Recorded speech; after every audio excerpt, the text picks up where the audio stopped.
to take his face off. Yes. Excuse me, I have to use the little boy's wee-wee room. Face Off was the third Hollywood film directed by John Woo after almost 2 decades of working in Hong Kong, where he gained international notoriety from films like Hard Boiled and The Killer.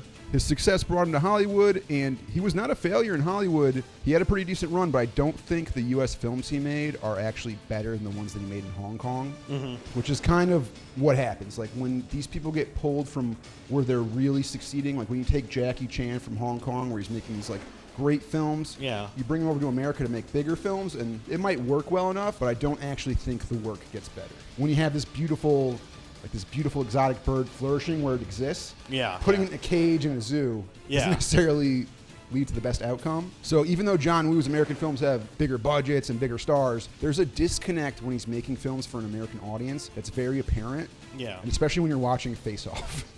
My theory is that John Woo's American films have awkward acting and direction because John Woo doesn't actually have a great grasp on the English language. So when you're watching BTS of Face Off, it's just like shots of John Woo at a monitor, just like kind of nodding like he looks confused.